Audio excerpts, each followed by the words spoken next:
नमस्कार, स्वागत है आपका अपने YouTube चैनल चिराग इंस्टीट्यूट ISPCS में। आज हम लोग चर्चा करेंगे अरेबियन अटैक के बारे में और ये जानने का प्रयास करेंगे कि वो कौन पहला व्यक्ति था जिसने सबसे पहले भारत पे आक्रमण किया। और अरब अटैक के बाद तुर्की आक्रमण, उसके बाद धीरे-धीरे करते हुए दिल्ली सल्तनत, फिर उसके बाद मुगल सल्तनत का परचम हमारे देश में लहराया गया, यानी कि उन लोगों ने किस तरह से रूल किया। तो एक-एक करके हम लोग जानने का प्रयास करेंगे और आज हम लोग जानेंगे सबसे पहले अरबियन अटैक के बारे में।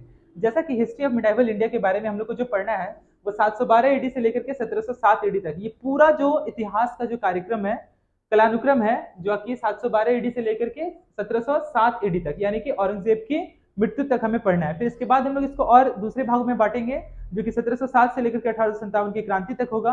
फिर उसके बाद 1857 से 1905, फिर इंडियन नेशनल मूवमेंट जो कि स्टार्ट हो जाता है आपका 1905 से लेकर के 1950 तक, 1947 तक, और संविधान बनने की जो कहानी है वो 1950 तक। तो इस तरह से हम लोग एक-एक करके जानने का प्रयास करेंगे और हर एक चीजों को, हर एक तथ्य को समझने और उसे परखने का प्रयास करेंगे। तो चलिए बिना किसी देरी के शुरू करते हैं। अरब अटैक, ठीक है, अरबों का आक्रमण। तो जैसा कि आप इस पिक्चर पे देख पा रहे हैं, ये पूरी तरह से जो आप देख रहे हैं, ये पूरी तरह से उस समय जो था अरब एम्पायर था। पूरा अरब का जो शासन काल था ये पूरा यहाँ तक विस्तारित था, फैला हुआ था। तो पहला यहाँ पे जैसे कि लिखा हुआ है, पहला नाम लिखा हुआ है उबैदुल्ला। इसने सबसे पहले, उबैदुल्ला जो व्यक्ति था, ये सबसे पहले योजना बनाता है, ठीक है, ही प्लान टू केम इंडिया, ये योजना बनाता है कि हिंदुस्तान पे जाना है और हिंदुस्तान पे अपना परचम लहराना है और उसे कब्जा करके उस पर हुकूमत करना है, ठीक है। उबैदुल्ला पहला व्यक्ति था जिसने सबसे पहले भारत में यह योजना बनाई कि भारत पे हमला करना है, और ये हमला किया भी था। ये सबसे पहले जो हमला किया था उस समय सिंध के जो राजा थे, सिंध के राजा थे सिंध किंग दाहिर, उस पर सबसे पहले इन्होंने आक्रमण किया था। लेकिन किंग दाहिर पहले से ही सिंध प्रांत के सर्वश्रेष्ठ और शक्तिशाली राजा होने के बावजूद ये उबैदुल्ला जो है उस युद्ध में हार जाता है और दाहिर की क्या हो जाती है, जीत हो जाती है। तो एक एक करके जानने का प्रयास करेंगे। ये जो उबैदुल्ला था ये ताइफ सिटी का रहने वाला था, अरब में ही एक ताइफ सिटी है, उसी का रहने वाला था उबैदुल्ला, जिसने योजना बनाई कि सिंध प्रांत के, ये जो देख रहे हैं ये पूरा ताइफ सिटी है, ये पूरा अरब का ताइफ जो सिटी है, शहर है, उसके उसका ये चित्र है।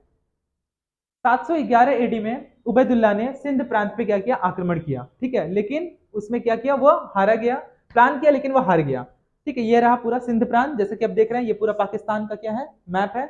यहाँ पे ये जो इलाका है ये है सिंध प्रांत, ये बलूचिस्तान है, ठीक है। 711 एडी, एडी यानी कि एनो डोमिनी।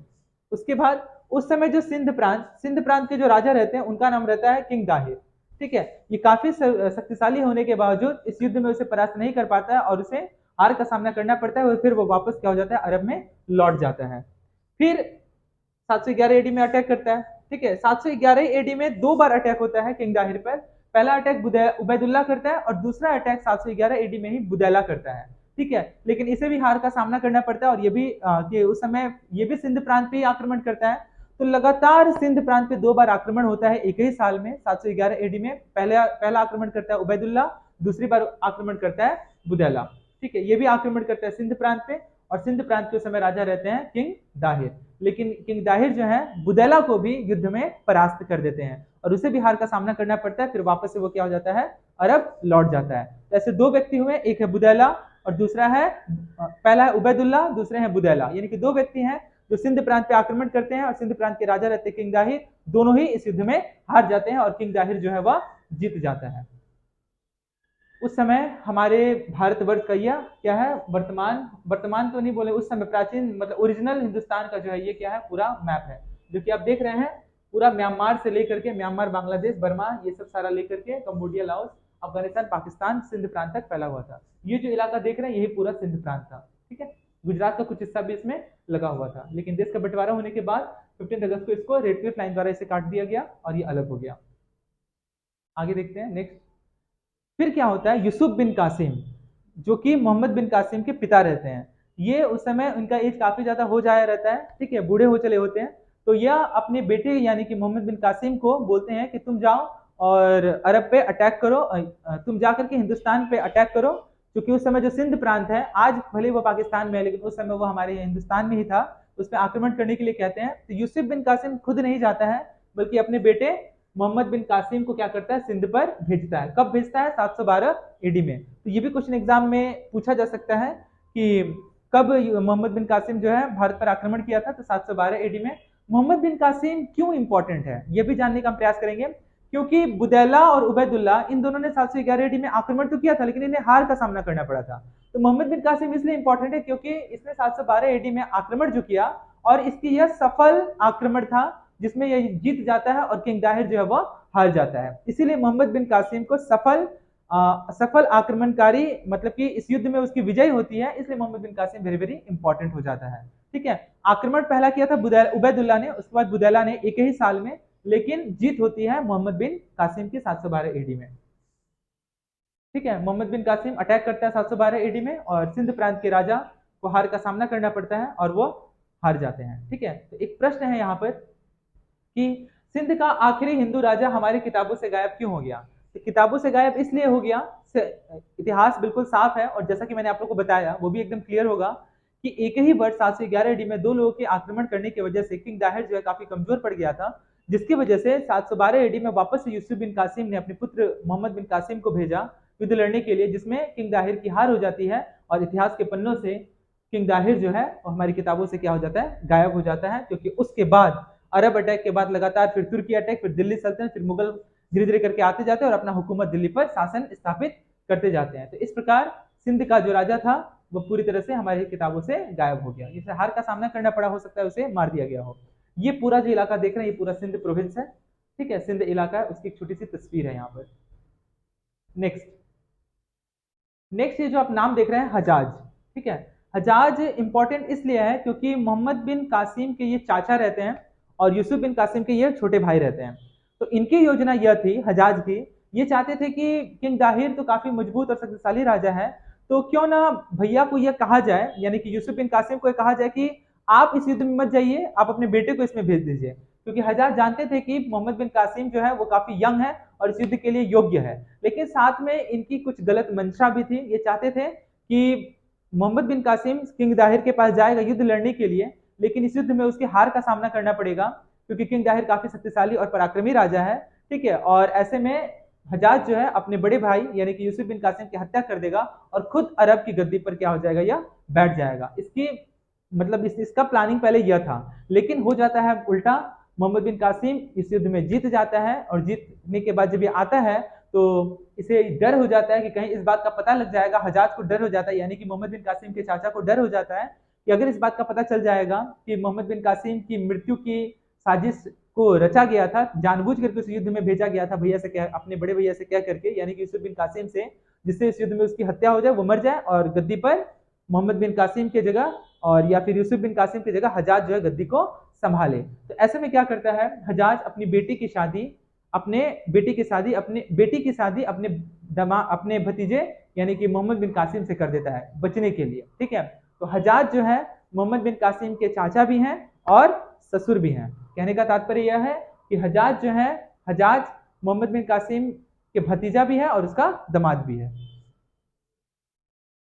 ये हजाज की बेटी रहती है जिसका नाम रहता है जुबैदा महरूम। इसी जुबैदा महरूम की शादी जो है हजाज जो है अपने भतीजे मोहम्मद बिन कासिम से कर देता है, यानी कि यूसुफ बिन कासिम के बेटे से। ठीक है, शादी होने के बाद शादी का यह दौर गया।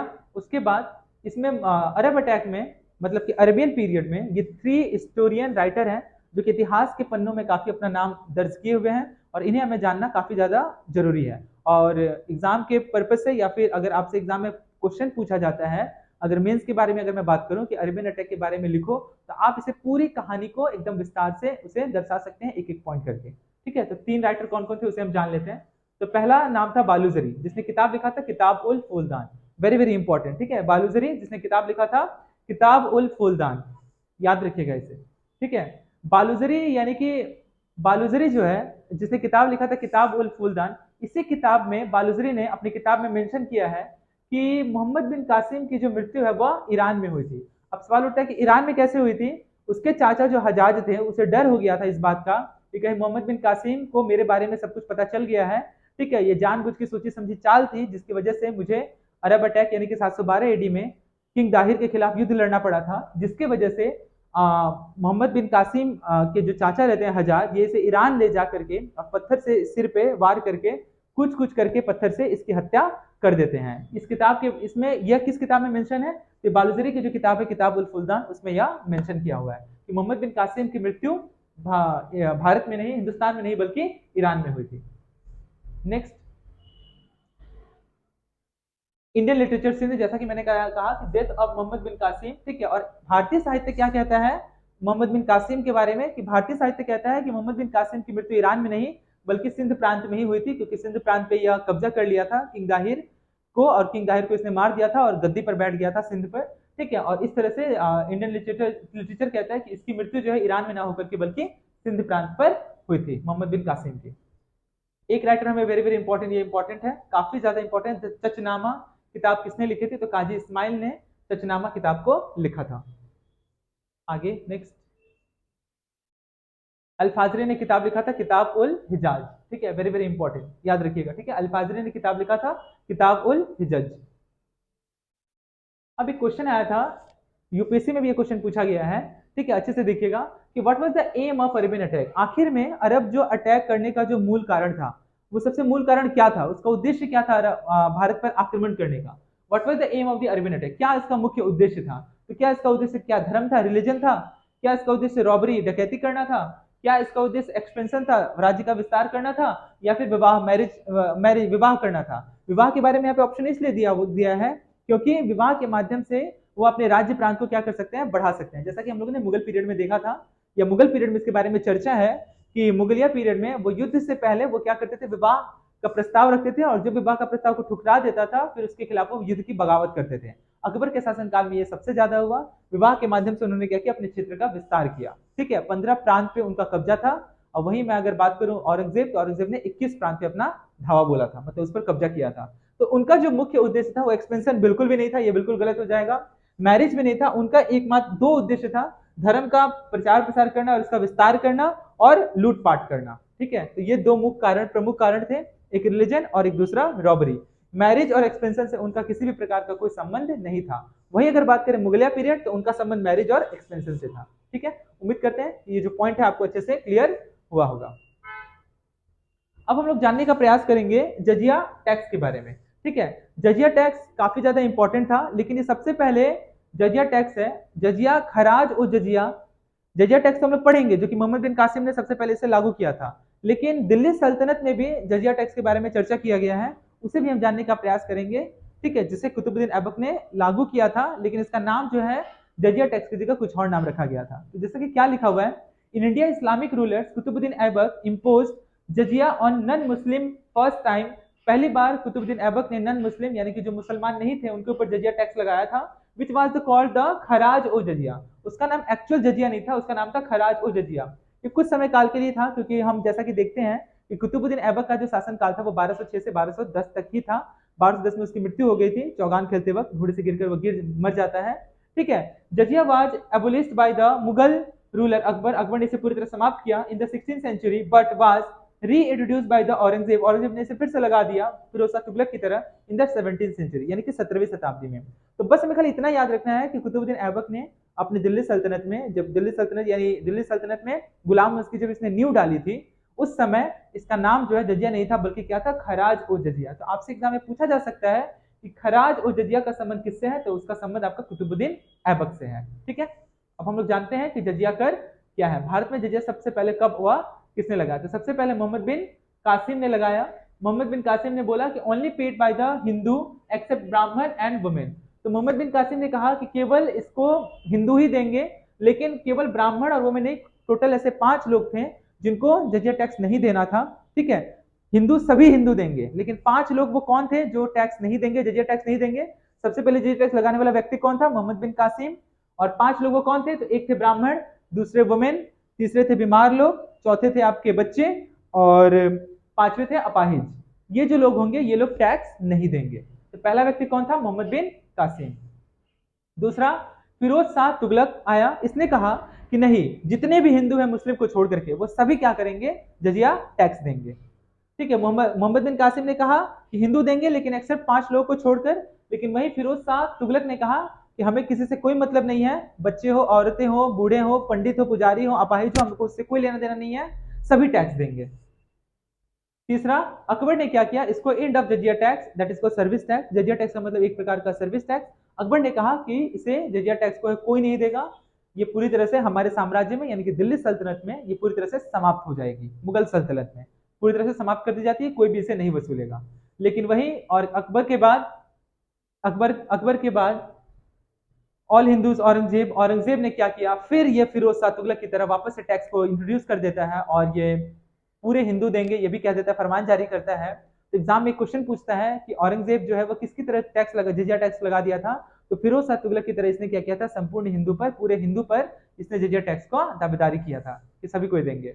और अंतिम व्यक्ति था मोहम्मद शाह रंगीला। इसने क्या किया, पूरी तरह से समाप्त कर दिया। मोहम्मद शाह रंगीला फुल्ली इंड कर दिया। ठीक है, खत्म तो दिल्ली सल्तनत में मुगलिया पीरियड में अकबर ने भी किया था, लेकिन उसने फरमान जारी नहीं किया था। लेकिन मोहम्मद शाह रंगीला ने फरमान जारी किया था कि जजिया टैक्स अगर किसी व्यक्ति को लिया गया या फिर कोई व्यक्ति लेते हुए पाया गया तो उसे मृत्यु दंड की सजा होगी। उसने ये पूरी तरह से फरमान जारी कर दिया था और ये पूरी तरह से खत्म हो गया था। तो इस प्रकार ये पूरी तरह से जजिया टैक्स का अंत होता है। 5 व्यक्ति थे। 5 व्यक्ति कौन कौन थे, तो पहला नाम था मोहम्मद बिन कासिम, दूसरा फिरोज शाह तुगलक, तीसरा था अकबर, चौथा था औरंगजेब और पांचवा था मोहम्मद शाह रंगीला। आगे देखते हैं।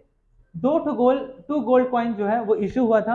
अरब जब हमारे देश में जब आए हुए थे, अरबों ने 2 सिक्के जो है वो जारी किए थे, सोने के सिक्के। वो 2 सिक्के कौन से थे, एक था आपका दिरहम और दूसरा था आपका दिनार। ठीक है, एक था दिरहम और दूसरा था दिनार। ये दोनों कॉइन आप याद रखिएगा, पहला दिरहम और दूसरा, ये तो फिलहाल नोट है, उस समय सिक्के हुआ करते थे दिरहम और दिनार के। इस तरह से हमारा जो है आज का पूरा अरेबियन अटैक जो है पूरी तरह से समाप्त हुआ।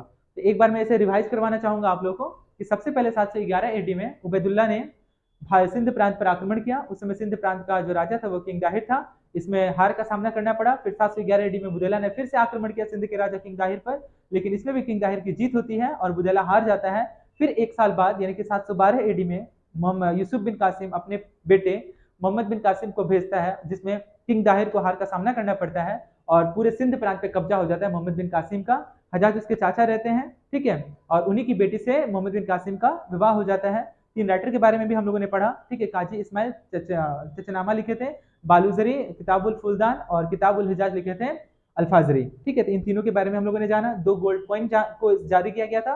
वो गोल्ड कॉइन कौन कौन सा था, एक था दिनार और दूसरा था दिरहम। और जिजिया टैक्स के बारे में जैसे कि हम लोगों ने जाना, 5 लोगों ने जिजिया टैक्स से संबंधित है। पहला लगाने वाला व्यक्ति था मोहम्मद बिन कासिम, फिर फिरोज शाह तुगलक, उसके बाद अकबर, फिर औरंगजेब और लास्ट में मोहम्मद शाह रंगीला ने इसे पूरी तरह से समाप्त कर दिया। तो उम्मीद करता हूं कि आपको जो है ये अरब अटैक है पूरी अच्छी तरह से समझ में आया होगा। तो नेक्स्ट हम लोग देखेंगे तुर्की अटैक के बारे में। आज के लिए इतना ही।